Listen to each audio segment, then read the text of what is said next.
அஸ்ஸலாமு அலைக்கும். எல்லாத்துக்கும் வணக்கம். பிஸ்மில்லா. வாங்க, இன்னைக்கு பசலிக்கீரை கூட்டு வைக்க போகிறேன். பசலிக்கீரை கூட்டுக்கு இங்கே பாருங்க, அதுக்கு தேவையான பொருள் என்ன தெரியுங்களா? பிஸ்மில்லா. பாருங்க, மஞ்சத்தூள் எடுத்து வச்சுருக்கிறேன். இங்கே 2 பச்சை மிளகா அரிஞ்சு வச்சுருக்கிறேன். இங்கே வெங்காயம் நறுக்கி வச்சுருக்கிறேன் நீல வாக்கில். ஒரு தக்காளி, தேவையான உப்பு.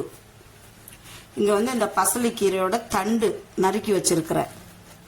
இது கீரையை ஆஞ்சி வச்சிருக்கேன். கீரை அறியக்கூடாது. கீரை அப்படியே கையில் கிள்ளி தான் போடணும், அப்போதான் வளவளப்பு தன்மை இருக்காது. இது நான் இப்போ வெங்காயம் வதக்கிறப்ப இந்த தண்டையும் போட்டு வதக்கிடுவேன். காமிக்கிறேன் வாங்க. பிஸ்மில்லா. இங்கே பாருங்க, இப்போ அடுப்பில் பாத்திரத்தை வச்சாச்சு. இப்போ அதுக்கு தேவையான அளவு நான் தேங்காய் எண்ணெய் தான் யூஸ் பண்ணுறது.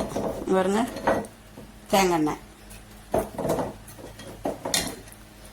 தேவையான அளவு எண்ணெய் ஊற்றிக்குவோம்.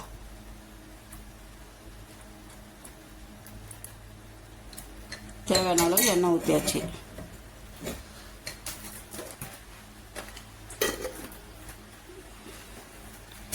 எண்ணெய் ஊற்றி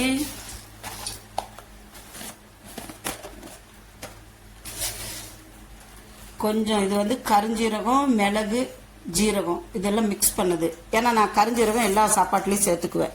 கருஞ்சீரகம் கேன்சரவே தடுக்கக்கூடிய இது அதில் இருக்குது கருஞ்சீரகத்துக்கு. இப்போ கடுகு பொரிஞ்ச பிற்பாடு தான் நம்ம இந்த கீரை வாசனைக்கு வேண்டி நான் என்ன பண்ணுவேன்னா ஒரு வரமிளகா வாசனை சூப்பராக இருக்கும். அந்த வரமிளகா வாசனை பாருங்க, வரமிளகா போட்டுட்டேன். கடுகு பொரியுது பாருங்க. கடுகு பொரிஞ்சிருச்சு. கடுகு பொரிஞ்ச கையோட நான் வெங்காயம் அரைச்சல அதை போடுறேன். அதுவும் இந்த பச்சை மிளகாயும் பாருங்க. பச்சை மிளகாய் கம்மி பண்ணிட்டு வரமிளகா டேஸ்ட்டுக்கு நம்ம போடுறது. இது வதங்கணும். கொஞ்சம் வதங்கின உடனே இதுலேயே நான் தண்டையும் மிக்ஸ் பண்ணிடுவேன் லேசாக. ஏன்னா தண்டு வேகணும். பாருங்க, பசலிக்கீரை தண்டு எடுத்து வச்சிருக்கிறேன். அந்த தண்டு வெங்காயத்தை கூட போட்டு வதக்கணும். அப்போ தான் நல்லா வெங்காயமும் அந்த தண்டும் நல்லா ஒன்று மாதிரி ஒரே லெவலாக வெந்து வரும். இந்த தண்டு அவ்வளோ நல்லது. பசலிக்கீரை தண்டு. பசலிக்கீரை இந்த மூட்டு வலிக்காய் எல்லாத்துக்குமே பசலிக்கீரை அவ்வளோ நல்லது.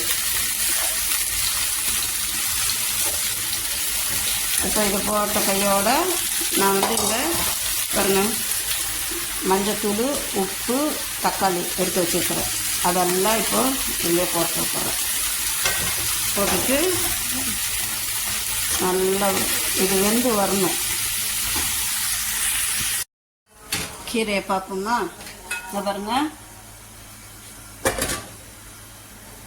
இப்போ அது பாத்திரத்தை மாற்றி வச்சேன் பாருங்க. இப்போ இந்த தண்டெல்லாம் பாருங்களேன், தண்டு நல்லா வெந்து வந்துடுச்சு.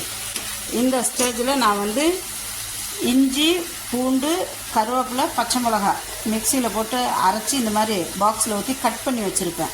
இது மாத கணக்கு இருந்தாலும் ஒன்றுமே ஆகாது. இதில் ஒரு வில்லை எடுத்து போட்டுருவேன்.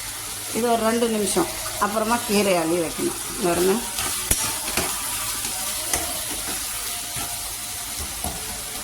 அது ஃப்ரேசரில் தான் வைக்கணும். ஐஸ் பாக்ஸில் வச்சா தான் அது நமக்கு வில்லையாக கிடைக்கும். இப்போ இதில் தூக்கி நான் பாருங்க கீரையை அள்ளி வைக்க போகிறேன். பிஸ்மில்லா.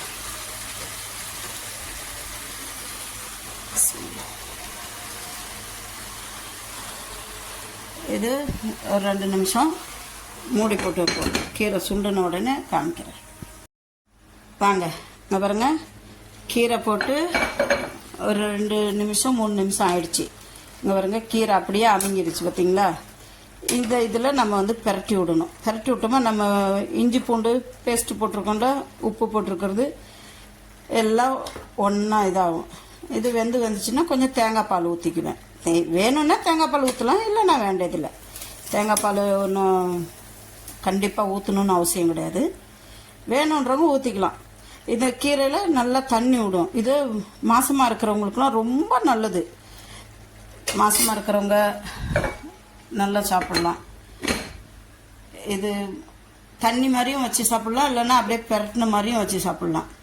வாங்க வாங்க, கீரை இங்கே பாருங்கள், நல்லா வெந்து வரவும் இப்படி கீரையில் உள்ள தண்ணியே போதும். கீரை எல்லாம் நல்லா வெந்து வந்துருச்சுங்களா, அவ்வளோதான். ஆஃப் பண்ணிவிட்டு வேணுன்றவங்க நெய் ஊற்றி சாப்பிட்லாம், வேணான்றவங்களுக்கு வேண்டாம்.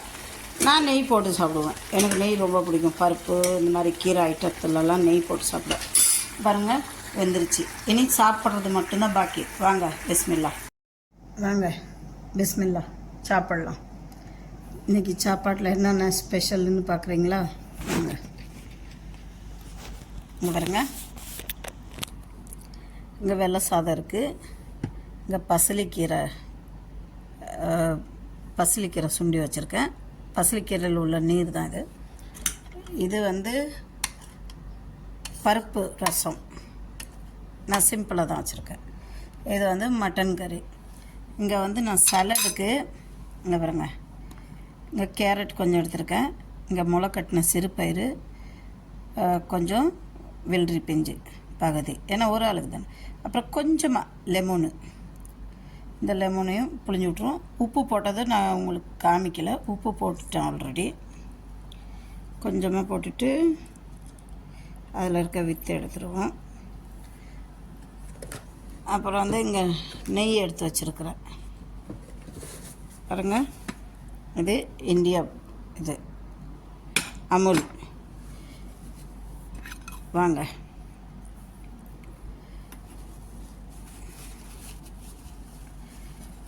நெய் போடுவோமா? எனக்கு கீரையில் நெய் போட்டு சாப்பிட பிடிக்கும். பாருங்க, சாதத்து மேலே நெய் விட்டு அப்புறம் கீரை போட்டு சும்மா சாப்பிட்டா செம்ம டேஸ்ட்டாக இருக்கும். பிடிச்சிருந்தா ஷேர் பண்ணுங்கள், சப்ஸ்கிரைப் பண்ணுங்கள், லைக் பட்டனை ப்ரெஸ் பண்ணுங்கள். மறந்துடாதீங்க மிக்சிங் சேனல். Okay, thank you.